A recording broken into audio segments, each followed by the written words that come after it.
Good afternoon, ladies and gentlemen. Welcome to the White House for your daily briefing. Before I take questions, I just wanted to make note of the fact that earlier today, the First Lady and Dr. Biden kicked off a two-day tour celebrating the first anniversary of joining forces, the administration's initiative to recognize, honor, and serve America's military families.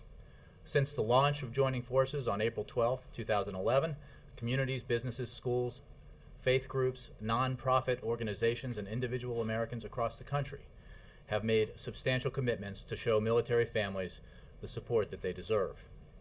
Through collaborative efforts with joining forces, these groups have helped thousands of veterans and military families find jobs, improved educational opportunities for military children, supported our nation's wounded warriors and their caregivers, and honored our nation's fallen. Today in Philadelphia, the First Lady and Dr. Biden will announce that 150 nursing organizations and 500 nursing schools are preparing to help meet the unique health needs of service members, veterans, and their families. This effort will reach over 3 million nurses in every healthcare setting and community in America. Tomorrow, the First Lady will travel to Shreveport, Louisiana, to announce the 50,000th veteran to be hired through the Joining Forces Initiative. She will visit Kansas City Southern Railway Company, which has aggressively hired veterans because of the unique skill set that they bring to the job. So I just wanted to draw attention to that, because we're obviously focused on some other things here, but the work of joining forces is extremely important, and supporting our military families is a high priority of this administration. And yes, First Lady will be on television tonight talking about this initiative. Thank you, Connie. The Associated Press. Two subjects. Now that the GOP field is undeniably set, should we expect the president to more directly take on Mitt Romney? Is this really ringing the bell for the start of Is it game on? Is it game on? I wasn't going to use that phrase, but since you did, you're welcome to use it. Sure. And secondly, Syria says that they will stop attacks in time for a ceasefire to begin tomorrow. Do you see any evidence to back that up? How will you measure whether or not that's a believable claim? To your first question, as I've said all year long, the president, because of the broad support he has within his own party, did not have a primary challenge. He has been focused primarily on, therefore, his job as president and the things he can do to help the economy grow, working with Congress and through executive action to help the economy create jobs, to ensure that our nation is secure and Americans both at home and abroad are secure. And that I also said that as the year progressed, his engagement in campaign activities would increase, and I expect that to be the case. Now that it's April, we're 7 months or so away from the election. That is still quite a long time. Some of us, and probably some of you, might wish for a shorter election cycle, perhaps. But there's plenty of time, 7 months, and the president will certainly engage. As I've said in the past, he looks forward to it, to making the case for why the work that we've done over these past few years, the resiliency of the American people that has been demonstrated as we have recovered from the worst recession since the Great Depression, and made significant progress in that recovery. We still have more work to do. So he will be making that case in the coming months. On Syria, we strongly support the plan put forward by Kofi Annan. We point to Kofi Annan's statement that the regime forces clearly did not begin their withdrawal by yesterday. We will see what happens in terms of Mr. Annan's statement about asking all sides to begin this, to implement the ceasefire and by tomorrow. What is important to remember is that we judge the Assad's regime by its actions and not by their promises, because their promises have proven so frequently in the past to be empty. We will wait and see what Kofi Annan says tomorrow, what the situation is tomorrow, and then we will certainly consult with our allies and partners on next steps as necessary. What would some of those next steps be? Now, I wouldn't want to speculate except to say that we remain committed with a broad array of international allies and partners who are participating in the Friends of Syria to working together to get the Syrian regime to stop its brutal violence against its own people, to support the Syrian people through humanitarian and other non-lethal assistance, to implement sanctions that pressure and isolate the Assad regime, and to bring about the opportunity for the Syrian people to realize a more democratic future for themselves and their country. Matt. Back on the campaign question, can we expect the president, in the process of engaging more, as you said, to call Mitt Romney out by name more frequently as he proceeds? Between now and November? Probably. Like now. I don't have any previews to give you of remarks the president may make in the future. I think he's focused. If you think about what's coming up, on Friday, on his way to the Summit of the Americas in Colombia, he'll stop in Tampa at the port there to talk about the impressive growth in our exports and why that is so important to our economic future, why it's so important to communities across the nation that have businesses that can grow and therefore hire workers in America because of expanding exports. He will then go to Cartagena, to Colombia, to participate in the Summit of the Americas. He then will anticipate, as he talked about today, the Senate taking action on the Buffett rule. He also has upcoming before him summits of NATO and the G8. So there's quite a bit for him to focus on. The campaign, as I said earlier, will ramp up its pace. The president's participation will increase as the weeks and months go by. But we are still in a situation here where he will be focusing on his responsibilities as president and the work that needs to be done with Congress and through the administration's initiative to grow the economy and help it create jobs. The Buffett rule is an important element of that. He talked about it today, about the need to instill a little basic fairness in our tax code. He also will urge Congress to take longer-term action when it comes to funding infrastructure projects around the country, keeping construction workers on the job, helping rebuild our infrastructure, and again further solidify the foundation for our economic future. These are all important issues that you'll hear him talking about a lot more than about his general election opponent. North Koreans, so they've started fueling their rocket on the launch pad. Is the president going to be making any further entreaties directly or indirectly to the Chinese President Hu, in particular, to use its influence to get the North Koreans to hold back, or is this seen as an unstoppable event at this point? The launch window, 5-day launch window, begins early tomorrow morning, East Coast time. Well, we have, as you know, and the president made clear in South Korea, asked other countries, including China, that have influence on North Korea to do what they can to try to persuade the North Koreans to change direction here, to reconsider the path that they're on. And we continue to make that case. We consider this a provocative action if it takes place. It is clearly in violation of 2 UN Security Council resolutions and demonstrates a propensity by the North Korean regime to spend and waste money on military programs while their own people starve. The fact of the matter is that the North Koreans have available to them, the North Korean leadership, an alternative that would allow them to reduce their isolation, allow them to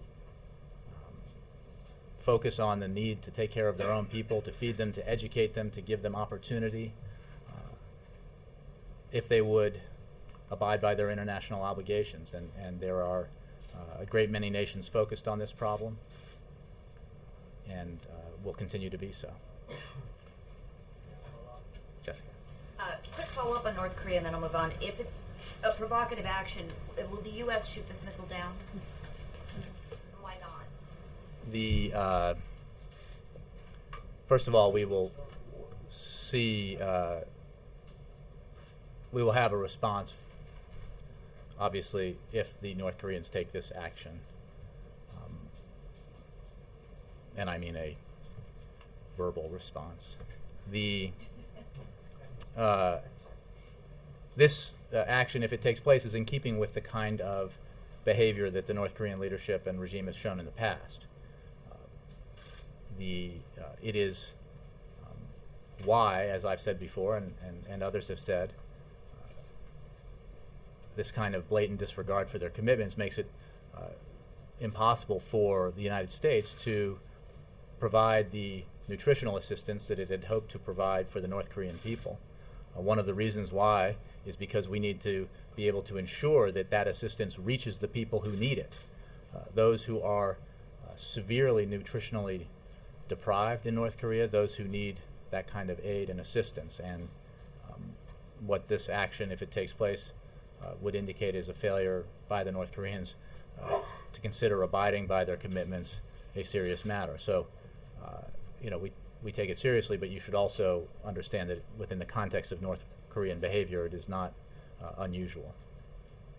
Mitt Romney has said that 92% of the job losses since the president took office were lost by women.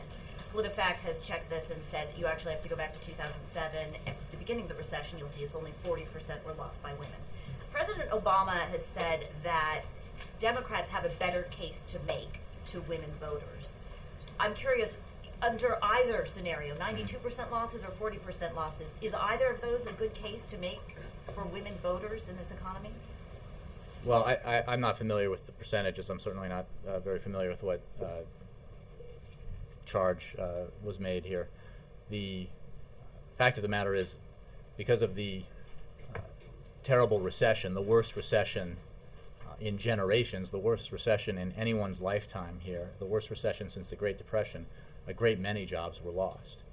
And jobs were lost by men and women, Americans across the country.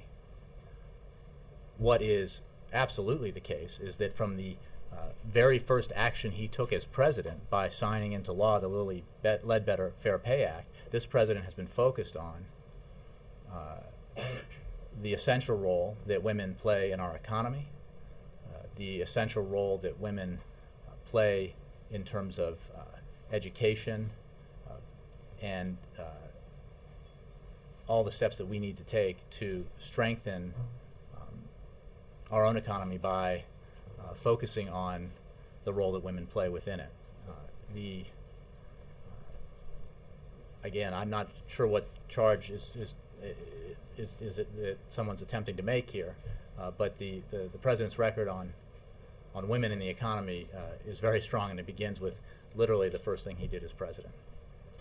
Can I ask one quick one on the Buffett rule? The president said in September that the Buffett rule, or millionaire's tax, would help stabilize the debt and deficits. Mm-hmm. In a conference call, the White House said the other day that it was not intended to go toward paying down the debt and deficits that's handled in the budget. Today, the president said it's not all we have to do to close the deficit, but it will help us close the deficit. So just to be clear, the White House policy on this is what? Look, it is a basic matter of fairness and economic good sense, first of all, that everyone do their fair share.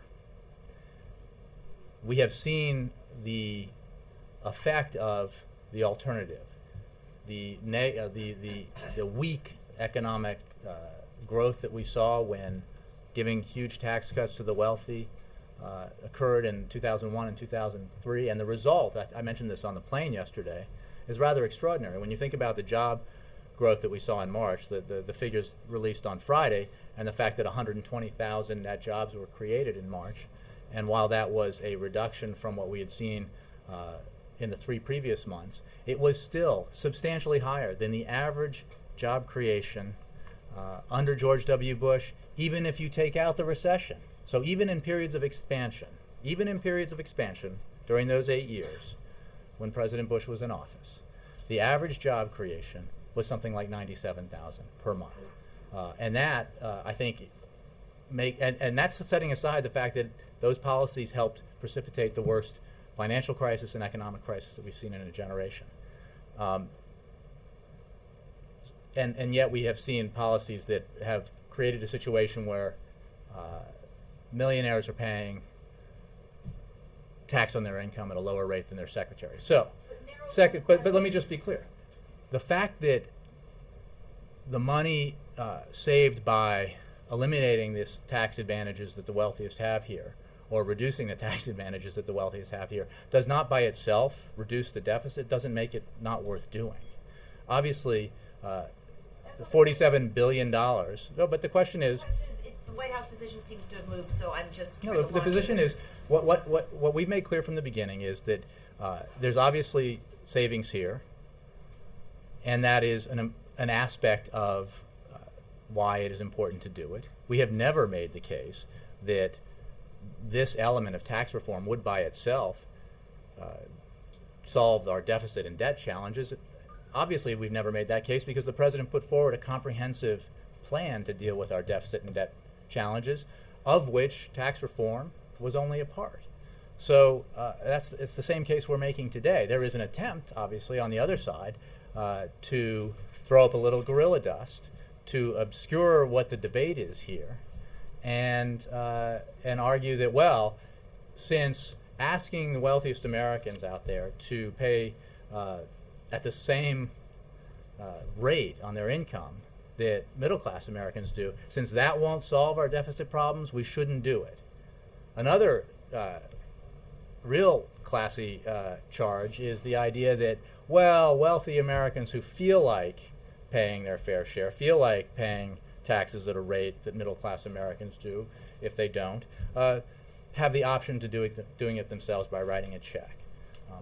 Think what that says to middle-class American families who are trying to get by, who are paying their taxes and paying at a rate higher than Warren Buffett or numbers of millionaires and billionaires across the country. That one side's answer to that is, well, the wealthy, it should be an option. If they feel like they should pay their taxes and pay their fair share, then they should. But otherwise, it certainly shouldn't be policy. Well, we disagree. Can I clarify one thing on North Korea? By saying you have a verbal response, you appear to be ruling out a military one. Can I ask you to be very specific on that, if that's what you intended? And is the U.S. Council in Japan also not to shoot down this? I'm not suggesting certainly anything with regards to other countries. I was simply saying that the point I was trying to make is that obviously North Koreans have not yet taken this action. There's an opportunity for them to,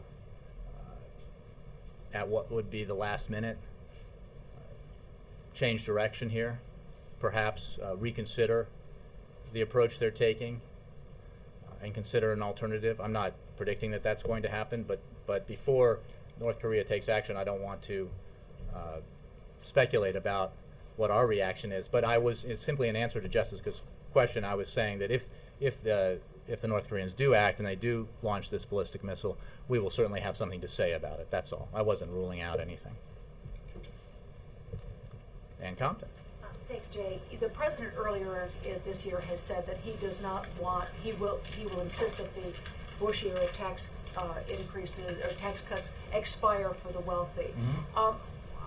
What's the difference between what he says in campaign events and formal presidential events like today's Millionaires event and yesterday's university speech. He says the same thing in both. Isn't he just as politically focused in these, the political... Because he's consistent, that he doesn't have a different message for different audiences like some politicians do? No, in fact, he says, this was a good question yesterday. Well, how could he, he's going to these campaign events where he's raising money for his campaign, and sometimes he's raising money, people who are donating to his campaign or to the party are wealthy individuals, and how could he do that when he's asking that the millionaires and billionaires paid a tax rate that's similar to and not lower than middle-class Americans? Well, that's exactly what he says, and his message is not different to different audiences. It's the same, and it's because it's about a policy that he believes is important and is a matter of both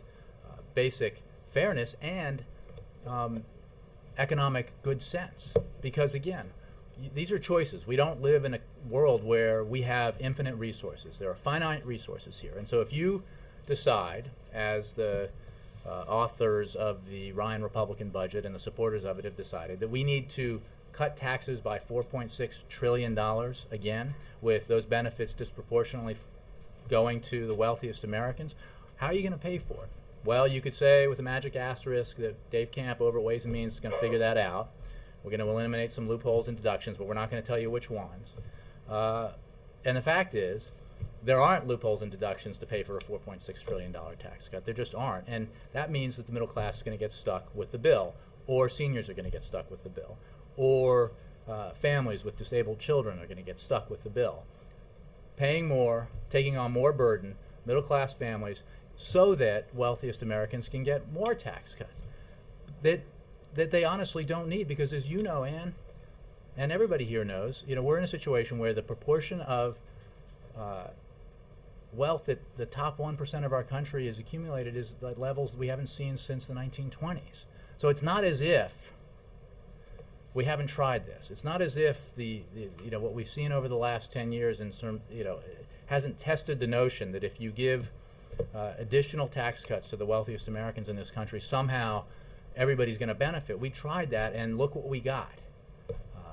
President agrees with one of his predecessors who thinks and said, and I'm sure some of you have seen the video, in 1985, said, at the time a CEO had contacted him and said that he got a six-figure salary, which is, today's millionaires, right? And he felt it was unfair, even though he was doing everything legal, taking advantage of the tax code, that he was paying taxes at a lower rate than his secretary. Well, doesn't that sound familiar? Because that was President Ronald Reagan. As the president said today, President Obama, Ronald Reagan is not anyone's idea of a wealth redistributor, a socialist, or anything like that. But he understood the basic principle that is the Buffett rule. And as the president said today, let's call it the Reagan rule. Maybe then folks in Congress, Republicans, will rally behind it, because it is broadly supported by the American people. It's broadly supported by not just Democrats but independents and Republicans as well. The president is still determined not to allow the Bush-era tax cuts on those wealthier to be extended. Absolutely. Jay, he was kidding about calling it the Reagan rule, though, right? You know what? If Congress would pass it, we would rename it the Reagan rule tomorrow. If Republicans would vote for it because of a name change, I'm sure Warren Buffett would understand. Kristen. Thanks, Jay.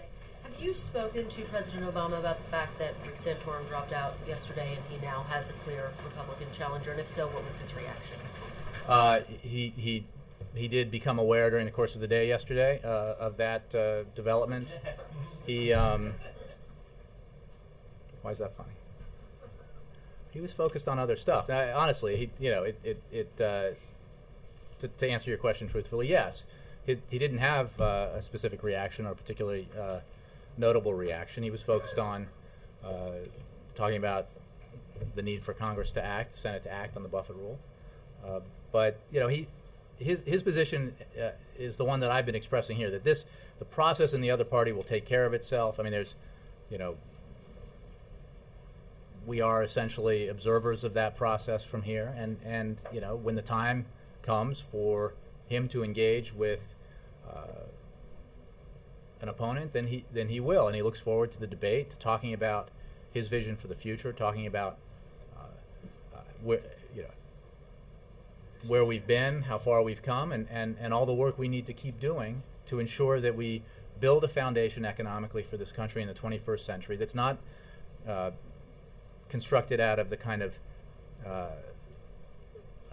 unstable stuff that we've seen in the past, whether it's dot-com booms or housing booms or suspect financial transactions, but the solid stuff that a secure economic foundation is built of, that creates an America built to last, and that's what the kind of debate he looks forward to having, because there is no question that we have more work to do and more of the road to travel because of where we were and where we started.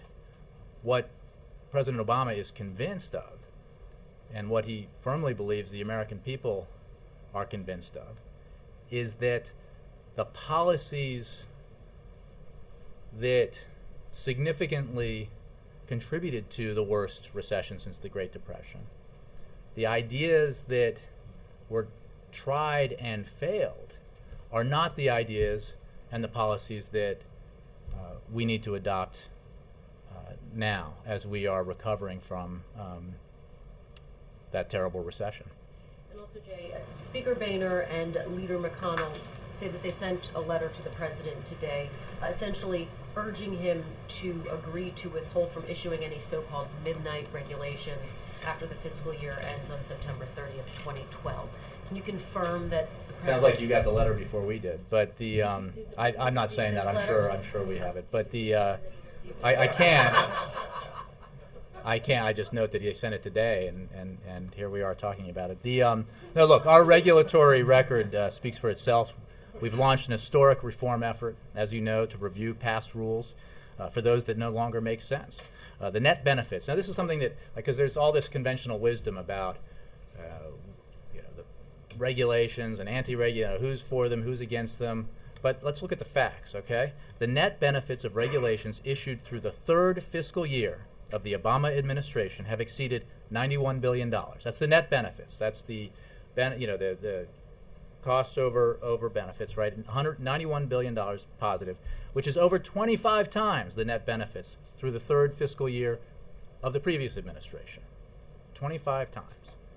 So we're proud of our record on this issue, and we'll continue to ensure, as the president has directed, that we, through this unprecedented look-back initiative, that we comb through the books, simplify rules that need simplifying, remove rules that are no longer relevant or worth enforcing or make sense, and all the while ensure that we're taking the actions necessary to protect the air that we breathe, the water that we drink and our children drink, and ensure that we're doing everything we can to take care of the health and safety of the American people. But looking forward, Jay, will the president consider this request seriously?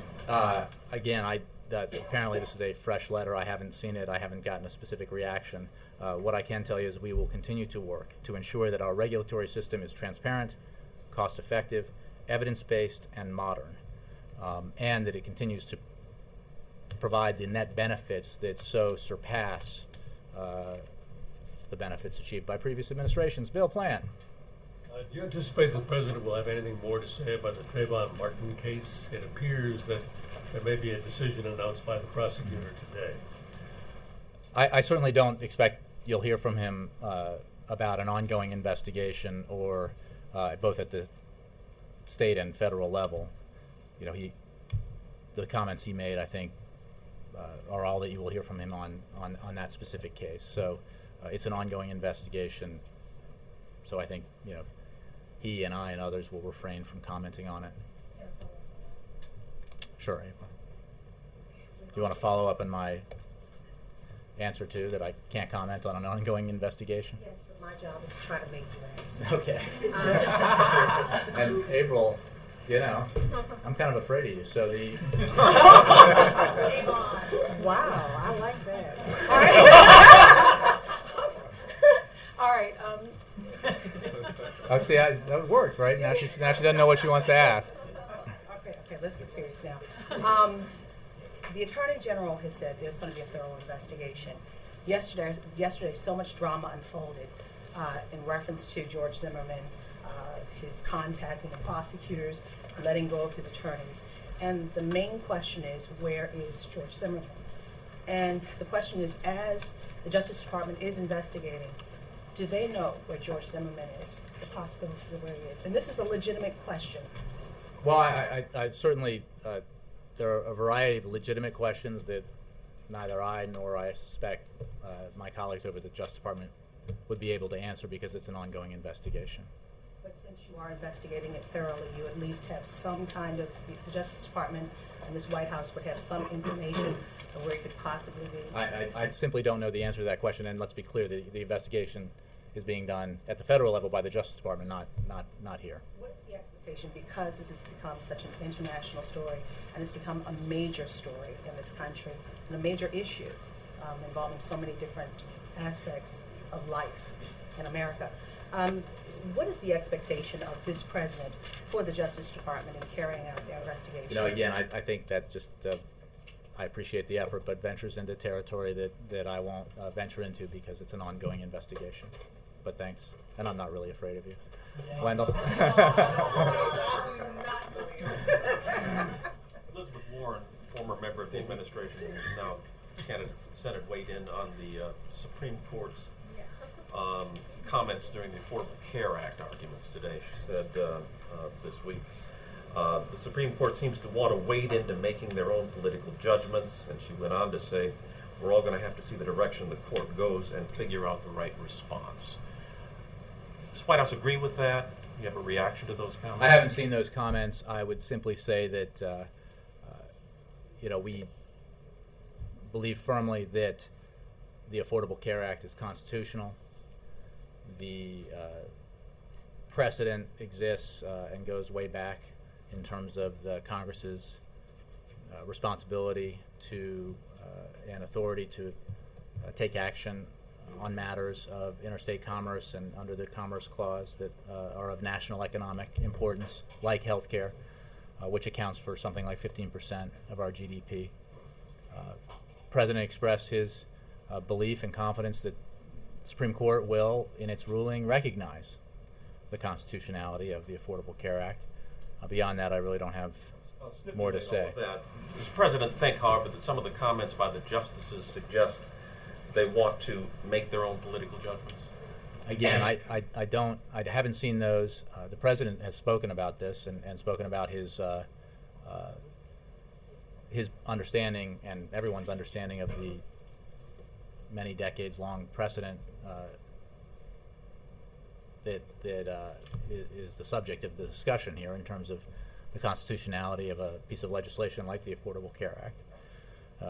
And because of that and the rulings that came from lower courts, including rulings from very prominent conservative judges like Lawrence Silberman and others, that the Supreme Court will also come to the conclusion that it's constitutional. But that's what he believed when the legislation was written and when it was passed and when he signed it into law and when, as inevitably would be the case with bills like this, legislation like this, when there were legal challenges to it and when it rose through the courts.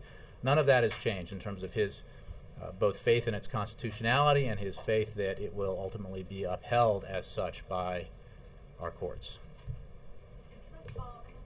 You're saying the arguments didn't change his view at all. In other words, he believed this before the arguments before the court, and he believes it afterwards. Nothing about what was said there changed. Correct. And I think everyone who, and I don't pretend I was when I was a reporter, but I certainly, you know, we all read about this, and you know, there's a lot that goes into any Supreme Court case, and anybody who makes determinations or projections about what they think a decision is going to be based on the oral arguments, I think is can often be surprised. Which is, again, I'm not an expert on this either, but I certainly read a lot of opinion that noted that. And what's at stake here is a very is a decision about the constitutionality of a piece of legislation that deals with something that accounts for more than 15% of our economy, as a matter of precedent and also longstanding precedent, as well as rulings made by judges in a variety of different courts that led to this case, the President believed and believes that the Affordable Care Act is both constitutional and will be upheld. Roger, and then Jackie. Back to the millionaires for a moment. The 4 people that were on the stage, are they in the same category as Warren Buffett? That is, they pay a lower tax rate than their assistants? Do you know? I don't know. I know that they support the principle. We haven't done an assessment or asked them to do an assessment, as far as I know, of their own tax returns. But it is certainly the case. I think the facts are something that 1 out of 4. I mean, you've seen our fact sheets, the paper that we put out on the Buffett rule, the number of millionaires in this country who pay taxes at a significantly lower rate than the middle class Americans. And but I don't know. I don't have the breakouts on the incomes of the participants today. Do you know how they were selected? I'll have to take the question. They're obviously, they select themselves in the sense that they're supportive of the Buffett rule and the president's policy position here. Jackie. Since the reason for the Buffett rule is to address this sense of tax unfairness between, say, a multimillionaire and his or her assistant, why did the White House not just push harder to raise the capital gains or dividends tax, or more specifically raise or do away with the carried interest provision that allows hedge fund managers and private equity partners to pay 15% on almost all of their income, which would get at the very people? Well, the carried interest provision that you talk about, which is one of the ways that, as you mentioned, allows hedge fund managers to pay taxes on what is indisputably income. It's not even capital gains. It's indisputably income. They pay it at a cap gains rate. Doesn't seem fair when the hedge fund manager's executive assistant is paying at the going income tax rate. So but because it's 15% for the reason. Well, exactly. But you know that we very aggressively sought to eliminate that carried interest provision, and Congress, as part of our overall package, and Congress hasn't taken action on this. The Buffett rule is a principle that has been put into legislation by Senator Whitehouse, and we support that. The President supports that, and it's not the only aspect of the kind of tax reform the President believes is necessary, but it's an important one, and we're hoping that because of its simplicity and clarity, perhaps that Republicans this time will heed the call of their constituents, read the polls at least, as I hear they sometimes do, and act accordingly, because it's a matter of basic fairness, and it makes economic sense. It is not economically sensible, based on empirical evidence, to expect that giving significant tax breaks and tax cuts to millionaires and billionaires will trickle down, the benefits will trickle down to the middle class and working Americans around the country. It hadn't worked. So when something doesn't work, when your resources are finite, when you have a choice between investing in education and innovation and infrastructure, building an economic foundation for the future, or providing tax benefits to folks who haven't even asked for them, and many don't want them, certainly don't need them. When those people, this is not about redistributing wealth. It's about basic fairness, and we're talking about a system where millionaires and billionaires, a portion of them, are paying taxes at a lower rate than hardworking middle-class Americans. It's kind of a no-brainer. What has the President's response been to the Republican critique that he's the first president to run for re-election espousing a tax hike? Well, he's not the first president, as President Obama noted today, to make publicly clear his belief that some basic fairness is essential when it comes to our tax code. that, as Ronald Reagan said in 1985, a CEO, and he cited a specific CEO, should not pay income tax or taxes on his income or her income at a lower rate than his or her secretary. And again, this is a specific example that Ronald Reagan himself cited. It sounds remarkably similar to the discussion that we're having today. And it is another, I guess, example of the distance that, unfortunately, you would expect me to say, but I think a lot of Americans believe, unfortunately, the distance that the Republican Party has traveled here. You know, on so many issues. The individual mandate. Is it because President Obama included that as in the Affordable Care Act, that including this market-oriented solution to dealing with our health care challenges, a solution that had been born in the best-known conservative think tank in Washington, that had been supported by some of the most prominent names in the Republican Party, is somehow an apostasy if you're a Republican because President Obama included it in the Affordable Care Act? I mean, it's like what Ronald Reagan said about. I mean, is Ronald Reagan wrong? We should ask. Did the Speaker of the House, the Majority Leader, the Senate Minority Leader, do they believe President Reagan was wrong when he said that back in 1985, saying essentially word for word what the President said today? But Reagan I'd was love in the second question. term at the time. And in his first term, President Reagan, working with Democrats in Congress, including the Speaker of the House, Tip O'Neill, repeatedly took actions not just to lower taxes, as this president has done. Every year he's been in office, he's lowered taxes for the middle class, and not once but twice, but 17 times has lowered taxes for small businesses. But he also, President Reagan, raised revenues when necessary for the financial health of the country, when necessary to stabilize an entitlement program. In other words, he worked with the other party on sensible solutions to the economic challenges of the day. A balanced approach, you might say. An approach that Tip O'Neill and Ronald Reagan somehow managed to agree on. An approach that President Obama has been taking repeatedly when he's been engaged in these negotiations with members of the other party on Capitol Hill. Thank you. Has he always been such a fan of Ronald Reagan's? Oh, yeah. Thank you, Ma'am.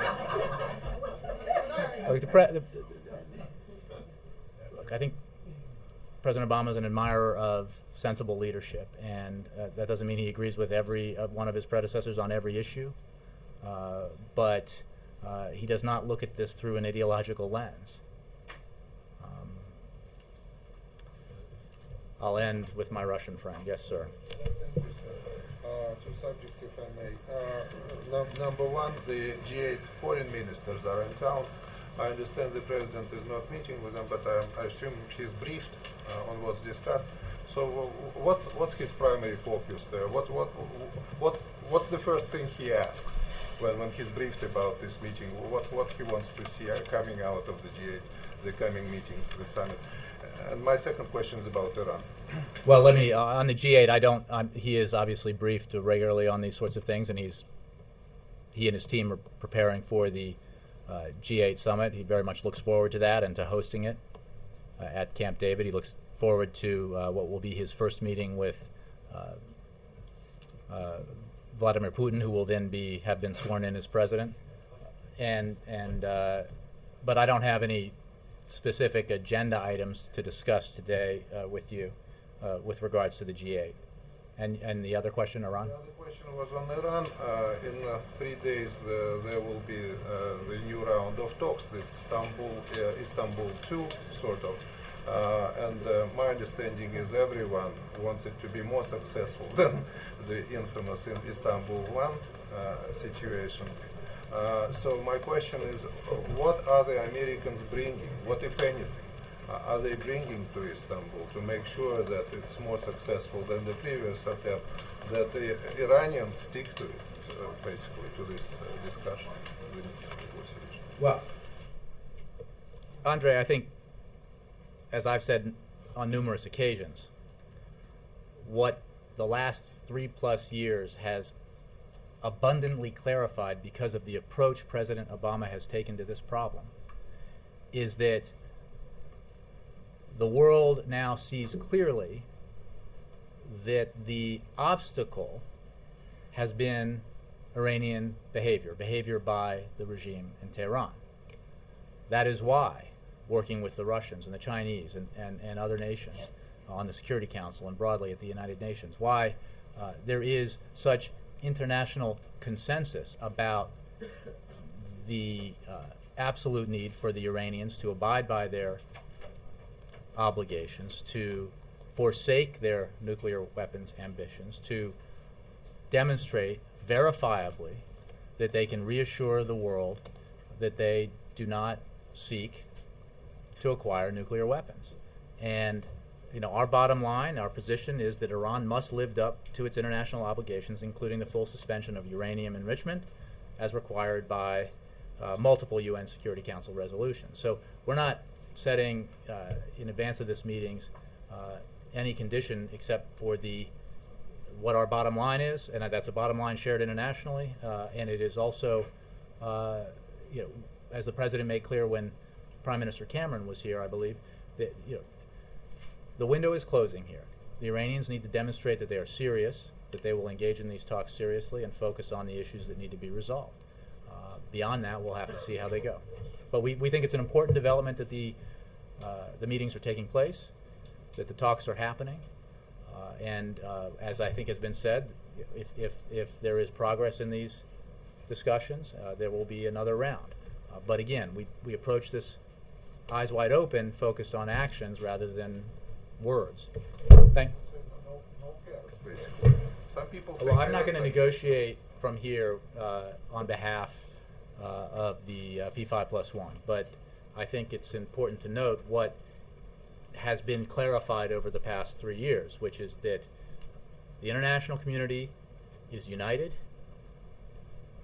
Iran is isolated. The way to change that dynamic is for Iran to live up to its international obligations and to forsake its nuclear weapons ambitions. Thank you.